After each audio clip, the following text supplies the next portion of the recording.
Fraud is a constant threat to your notary commission. You need a shield. The book by Derrick Spruill, Notary Fraud Shield, could provide you with some advice. Learn real-world tactics, notice red flags, and develop refusal strategies to protect your notary commission. Buy your copy of Notary Fraud Shield by Derrick Spruill from any online bookstore, Amazon.com, Barnes & Noble Bookstore, booksofmillion.com, bookshop.org, Mobile Notary by DerrickSpruill.com, or download from Kindle to obtain your essential notary book to help with all your notarization starting today. You know, when most people picture a typical office professional, they usually visualize like endless spreadsheets or maybe Zoom meetings. Oh, yeah, the standard commute. Right. It's a very safe, routine image. But there's this specific type of professional out there who might be, sitting at a desk or walking into a sterile hospital room or even driving up to a total stranger's house in the middle of the night.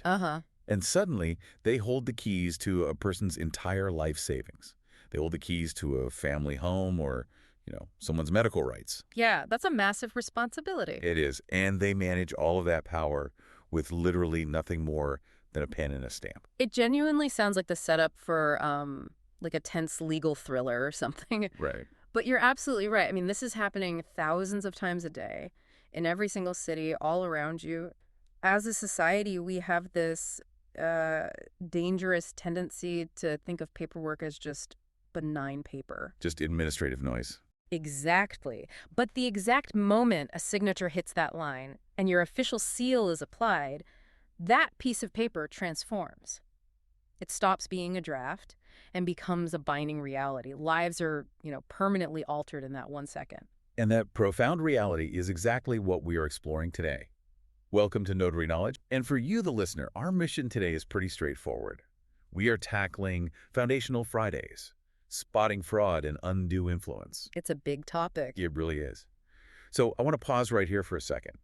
If you're just stepping into this field, if your stamp is still shiny and brand new, or maybe you're prepping for your very first commission and feeling that heavy imposter syndrome, take a deep breath. Yeah, don't panic. We are framing today's discussion entirely from a novice entry-level perspective. You are getting the essential foundational knowledge you need to protect both yourself and the public. And just to be clear, we are not going to bog you down in overly complex state-specific legalese today. No, absolutely not. There are no highly specific California statutes you need to memorize for this one. We are focusing on universal, critical best practices. Because the truth is, before you can start memorizing the intricate nuances of, like, a state's penal code, you have to understand the human element sitting directly across the table from you. Right. The law is written in books, but the real work, the actual defense against fraud, well, that happens in the subtle human interactions. So true. Now, before we really get going, we want to ask you to please rate the show, subscribe, and share this podcast with others who are building their careers. Definitely. The community grows when we all share the knowledge. Exactly. And if you truly want to master your craft and protect your liability, you really need to pick up the Notary Knowledge books by Derrick Spruill on Amazon. Oh, they're fantastic. They are an absolute game changer for your business foundation. Okay, so let's look at how this profession has completely evolved, because for decades, the public perception was that this was a purely ministerial job. And for anyone new, ministerial basically means you are just performing a prescribed administrative task without really using your own judgment. Yeah, you check the ID, you apply a rubber stamp, witness a signature, and send people on their way. Like a human toll booth. Yes. But operating like a human toll booth is a dangerously outdated concept today. The professional sitting at the signing table is no longer just a rubber stamp. Not at all. You are a critical defender of institutional integrity. I mean, think about the world we live in right now. You're facing sophisticated document fraud, complex social engineering, and a rising tide of coercion specifically targeting vulnerable people. It's really tragic. It is. And this shift is perfectly captured by Derrick Spruill's 2026 brand identity, which centers around the core slogan, integrity in action. Notice it isn't stamps in action. Exactly. It highlights the immense institutional authority and the heavy burden of trust that the modern professional must wield. You're an active participant in preventing crime. We actually touched on a small piece of this in a prior show when we discussed the anatomy of a certificate. Oh, yeah, that was a good one. Yeah, we talked about how knowing the physical paperwork is vital We broke down things like the testimonium clause, Hmm. which for the beginners out there is just that final section of the document where it states, in witness whereof, and you apply your signature and seal. Right. Knowing where to sign and what venue to write is critical. But knowing the paperwork is really only step one. Knowing the human is step two, and honestly, it is the much harder step. It is significantly harder because, well, humans are unpredictable. Yeah. And to master that human element, we highly recommend utilizing Derrick Spruill's 7-day educational framework. It's so helpful. It really is a brilliant way to structure your learning without getting totally overwhelmed. For example, your Sunday reading in the framework is the Notary Public Foundation. Which establishes your baselines. Right, exactly. It establishes your absolute ethical baselines. It teaches you your core duties, what you can do, and what you strictly cannot do. But then you advance to the Tuesday reading, which is the Notary Fraud Shield. That's where you learn the tactical defense against real-world psychological ploys. You move from the theory on Sunday to the street-level tactics on Tuesday. I like to think about it this way, and tell me if this makes sense. Being a professional in this space today is a lot like being a bouncer at a high-stakes legal club. Okay, I like that. You aren't just standing at the door checking the birth date on a plastic ID card to see if it matches the face. Yeah. You're checking their vibe. Yes. You're assessing the situation to make sure they aren't being forced inside that club against their will. Yeah. Or that they aren't, so intoxicated that they don't know what club they're walking into. That is a phenomenal analogy. A good bouncer doesn't just stare at the driver's license. They look at the person's eyes.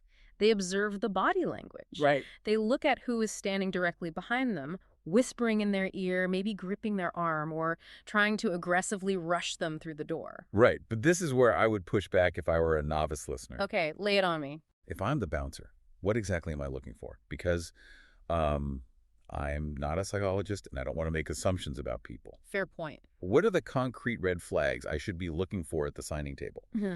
Especially when dealing with highly vulnerable populations like the elderly, the medically fragile, or people who are physically isolated. It's a totally valid concern, and you're right. You are not a doctor, and you are not making a medical diagnosis. You are primarily looking at two distinct but overlapping behavioral issues: capacity and coercion. Okay, let's take those one at a time. Right. Let's start with assessing mental capacity. Your legal and ethical requirement is simply to determine if the signer is aware of the proceedings. Do they know what is happening in this room right now? The source material refers to this as looking for crystal clear clarity. But what does the absence of clarity actually look like in practice? Well, one of the most glaring red flags is the blank stare, or a display of extreme unnatural apathy. Imagine someone is signing a quitclaim deed. They are literally giving away their primary residence, signing away their rights to the home they've lived in for 40 years. Wow, okay. And they show absolutely zero emotional response to this massive, life-altering event. No questions, no hesitation, no sentimentality, just a blank, vacant expression. Oh, I see. That profound lack of reaction could indicate severe cognitive decline, or perhaps the effects of heavy medication. But wait, what if they're just naturally quiet people? Or what if they're just intimidated by all the legal paperwork? I wouldn't want to refuse someone just because they aren't super chatty. And that is exactly why you don't rely on silence alone. That leads to the next diagnostic tool, the inability to paraphrase. Oh, okay. You have to get them talking. If you ask the signer to explain in broad strokes what the document does, and they can only repeat a coached phrase over and over, like a robot saying, "I am giving the house to my son, I am giving the house to my son," they likely don't comprehend it. Right, they're just parroting it back. Exactly. They need to be able to explain the real-world consequence in their own words. Right. You also watch for inconsistent responses. Like what? Like if you ask, "Are you selling your property today?" and they say yes, but then 2 minutes later you say, "So you're keeping the house in your name?" and they also say yes, well, you have a major undeniable problem with comprehension. Yeah, that makes total sense. Yeah. You're basically testing the internal logic of their thoughts. Exactly. And it seems to me that if someone lacks that basic capacity, it makes them a prime, incredibly vulnerable target for coercion and duress, which is the second issue we need to cover. You hit the nail on the head. But coercion seems like it would be much harder to spot because, the signer might be cognitively sharp. They know exactly what day it is, what the document does, but they are just absolutely terrified of the person sitting next to them. It is incredibly difficult to detect because the manipulators are very rarely like strangers in ski masks. They're usually family members, caretakers, or close friends. They weaponize trust. That is so awful to think about. It is. So you have to watch for dominant third parties. This is the person who answers every single question you direct at the signer. They literally won't let the signer speak for themselves. Right. You also need to watch for physical monitoring. This one is subtle. It's a third party holding the signer's arm just a little too tightly, or positioning their chair in a way that creates a physical barrier between you and the signer, boxing them in. Oh, wow. And finally, you look for false urgency. This is a classic manipulator tactic, creating a fake crisis to pressure the signer into signing immediately without thinking. Like, we have to do this right now or the bank will foreclose tomorrow. Gosh, if I'm a new professional, hearing all of this is probably making my heart pound out of my chest right now. It's intimidating. Yeah, I'd want to avoid conflict, but I know I have to stand my ground. So how do we practically combat this? The Spruill framework gives us practical tools, right? Specifically, a 3-stage screening process. Yes, it does. Stage 1 is the environmental scan. From my understanding, this isn't an interrogation. This is where you just quietly observe as you walk in. Look at the parking lot. Look at the living room. Who brought the signer to the appointment? Who is physically holding the paperwork? Exactly. Stage 1 is purely observational. You're just taking it all in. Then, stage 2 is the awareness check. This is where you directly assess their cognition. You ask the signer what the document is named and what happens after it is signed. But how do I do that without sounding like a detective? I mean, I don't want to walk in with a clipboard and say, state your name and the purpose of this document. That would terrify an innocent person. Oh, totally. You mask it in casual conversation. You're just building rapport. While you're unpacking your bag, you smile and say, so, John, what kind of paperwork are we knocking out for you today? Right, keep it light. Yeah, or looks like a big real estate move. Where are you heading next? If John looks at you blankly or turns to his daughter to answer the question, well, he has failed the awareness check. It's a natural conversation, but you are actively listening for unnatural responses. That is such a great tactical approach. And then stage 3 is the voluntariness check. This is the final gate. Exactly. You look them directly in the eye, clearly and kindly, and ask directly if they're signing of their own free will and without any pressure. Working those 3 steps, the environmental scan, the awareness check, and the voluntariness check into every single appointment is how you build a fortress around your practice and protect the public. Right.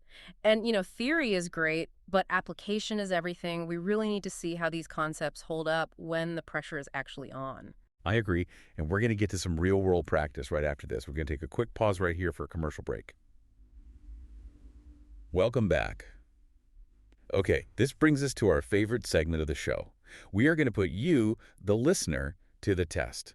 Let's take that 3-stage screening process and apply it to real-world entry-level scenarios. Let's see how you handle the gray areas. I love this part. Let's do it. All right, scenario number 1.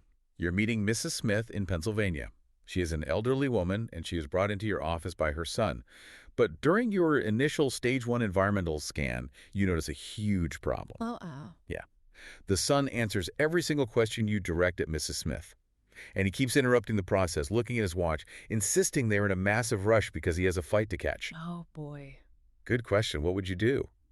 Because honestly, I'd be terrified to tell this aggressive guy to back off. Wouldn't asking him to leave just create a completely hostile environment? It might, but you cannot let his aggression dictate your legal duty. What you are seeing here is the classic dominant third party combined with false urgency. Right. The tactical move is to politely but firmly isolate the signer. You need a private conversation with Mrs. Smith to perform an accurate awareness and voluntariness check. Okay, but how? You do it by blaming the rules, not his behavior. You say something like, state regulations require me to speak with the signer privately for just a few moments before we begin.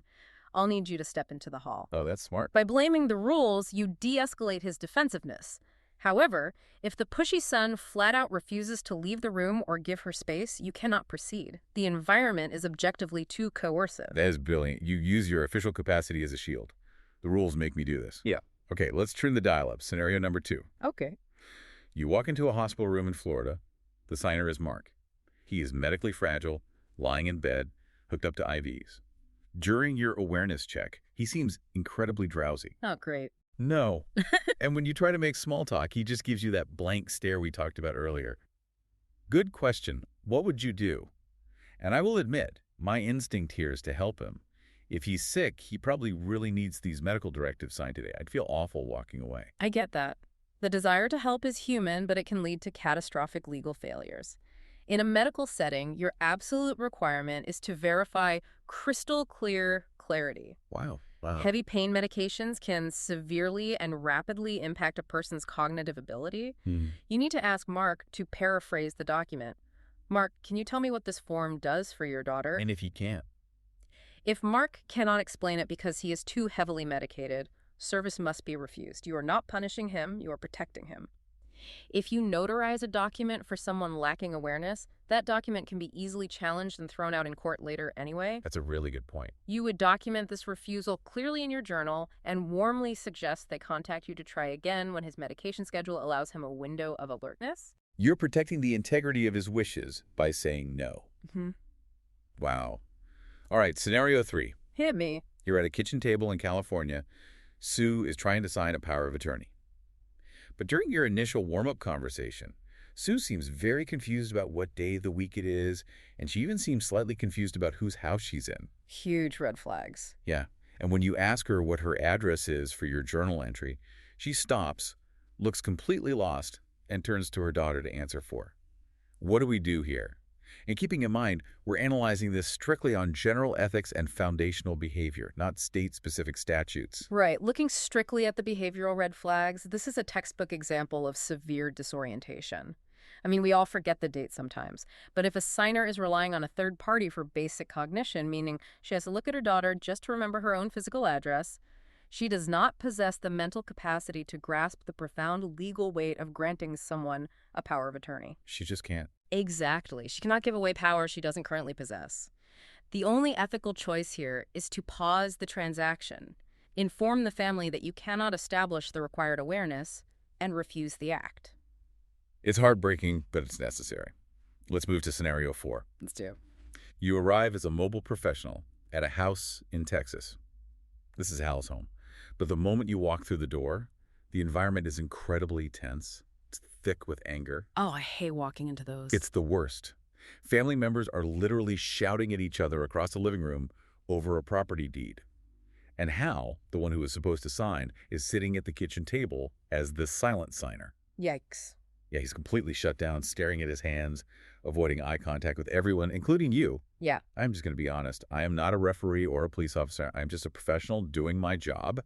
I would be genuinely scared in this situation. How do we handle this? Well, your fear in that scenario is a highly accurate survival instinct. This is a deeply coercive, overtly hostile, and potentially dangerous environment. This is exactly where you utilize the refusal tactics found in the mobile notary blueprint. You do not try to mediate the family dispute. You clearly and calmly communicate your professional policy. What do you say? You state, I cannot proceed with a notarization when there is open conflict or if the signer is not actively and voluntarily engaging with me. You pack up your bag. And document it, I assume. Yes. You must document the hostility thoroughly in your journal as the reason for refusal. And most importantly, if the situation is escalating, you terminate the appointment immediately and walk out to your car. Your physical safety and your professional integrity demand that you leave. Sometimes the bouncer just has to recognize a riot is starting and close the club down entirely. Perfect analogy. Safety first. Okay, our final scenario, number 5. Chris in Illinois calls you into his office. He presents a document to you for notarization. You look down at the desk, and the document is entirely blank except for a signature line at the very bottom. Oh, absolutely not. There is no text, no terms, no agreements. Just white paper and a line. Good question. What would you do? Is it really my job to read and police their documents? It is not your job to read the contents or offer legal advice on their document. No. But I will turn the scenario back to you. Based on the framework we just discussed, how can you possibly perform an awareness check on a completely blank piece of paper? Oh, I guess I can't. Yeah. Because if I say, hey, Chris, what does this document do in your own words? Yeah. His only honest answer would be, I have no idea. It's totally blank. Exactly right. You cannot establish awareness or comprehension of a document that doesn't exist yet, which means notarizing a blank page actively facilitates fraud. Because they could add anything later. Someone could write literally anything on that paper after you leave a confession of debt, a transfer of property. It violates your fundamental core duty of knowing the document's general purpose. You must refuse the act immediately and explain that you can only notarize complete documents. These 5 scenarios really highlight how that foundational knowledge from Derrick Spruill's educational framework applies when the real-world pressure is on. It's never just about applying ink to paper. It is about managing the entire psychological environment. It really is. And if we connect this foundational psychology to the bigger picture, I want to leave you with a final, somewhat provocative thought to mull over. Okay, what is it? Well, we've been talking about physical environments, living rooms, hospitals, offices. But think about where the industry is rapidly heading. Remote online notarization, or RON. Oh, right. Digital spaces. Right. In a physical living room, you can clearly spot a coercive, pushy son hovering over Mrs. Smith's shoulder. But in a digital signing room, how do you spot that exact same coercive son if he is standing silently, just 3 feet off camera? Oh, wow. That is a truly chilling thought. The camera only shows you a tiny framed rectangle of their reality. The abuser could be right there holding a threat over them, and you'd only see a smiling face on your screen. Precisely. The digital frontier requires mastering entirely new, evolved defense strategies. You have to learn tactics like the camera pan request, where you require the remote signer to physically pick up their laptop or webcam and turn it 360 degrees to show you the entire room before you begin. That's a great idea. You also have to rely heavily on enhanced audio cues. You are no longer just looking, you're listening intensely for whispers, for the sound of someone else typing in the background, or for the cadence of someone feeding the signer answers off screen. Wow. The technology platform changes, but your fundamental duty as the bouncer, as the absolute last line of human oversight and institutional integrity, well, that remains exactly the same. The bad actors adapt, which means we have to adapt faster. It is so vital to stay educated on these evolving tactics. Absolutely. Which is why we want to remind you once again to invest in your own professional education by buying the Notary Knowledge books by Derrick Spruill on Amazon.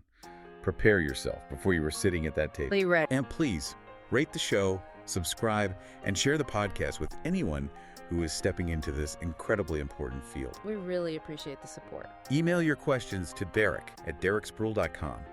We will try to answer as soon as possible at the end of our shows. Send them our way. Credits. Exec producer Derrick Spruill, lead writer Marylyn Trotter, graphics Eddie Montes Travis, music Thomas Bynum, produced by Magnificent Works Business Solutions. Thanks for listening. Don't just be listeners of the knowledge, be doers of the knowledge. This is Notary Knowledge. Until next time. Need a blueprint to start your mobile notary business? Don't stumble through the process. You need an outline for success. Introducing the Mobile Notary Blueprint by Derrick Spruill. Build your thriving mobile business and protect yourself from costly mistakes with expert advice. Buy your copy of the Mobile Notary Blueprint by Derrick Spruill from any online bookstore, Amazon.com, Barnes & Noble Bookstore, booksofmillion.com, bookshop.org, Mobile Notary by DerrickSpruill.com, or download from Kindle and build your successful notary business today.